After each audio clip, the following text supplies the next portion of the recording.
Well, for more on Pompeo's trip, his meetings, let's bring in Laura Carlsen in Mexico City. She's the director of the Americas program at the Center for International Policy. Laura, thanks so much for joining us. Talk to me about this Mexico-U.S. meeting. We know that Washington has been making lots of demands, not just over the issue of migration. How constructive do you think this face-to-face has been?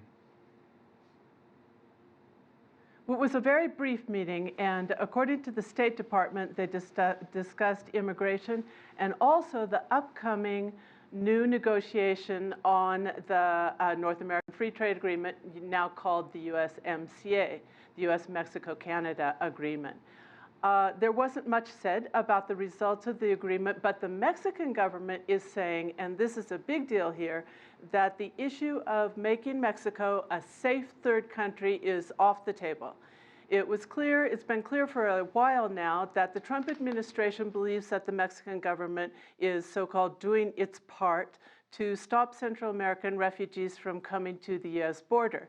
The threat was that if after 45 days Mexico had not done enough, they would consider this safe third country. Let's just look really quickly at what that means. Basically, it means that refugees and migrants who have come up overland from fleeing their own countries are forced to request asylum in the first safe country that they enter into.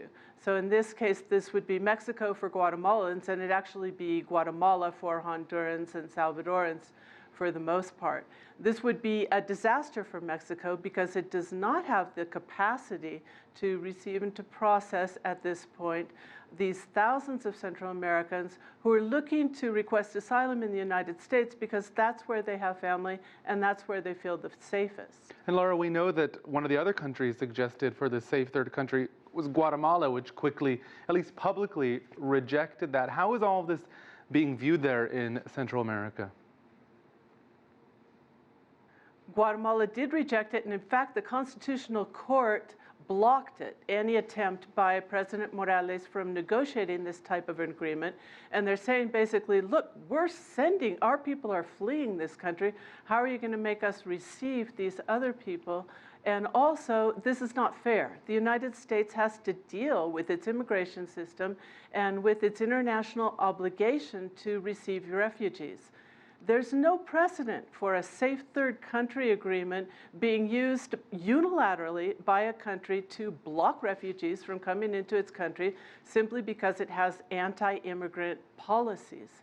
Now, the fact that it's off the table here in Mexico is actually not entirely true, because as we know, on Monday, President Trump announced that he was unilaterally going to declare Mexico a safe third country by prohibiting refugees from requesting asylum in the United States if they were coming from another country other than their own.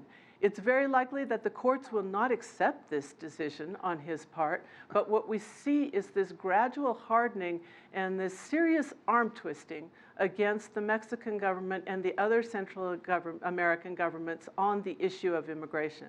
Laura, we have about 30 seconds left. I quickly have to ask you, this El Salvador visit marks the end of Pompeo's Latin America trip. One of the topics, the pressing crisis that came up was Venezuela. What can the U.S. and its allies in the region do?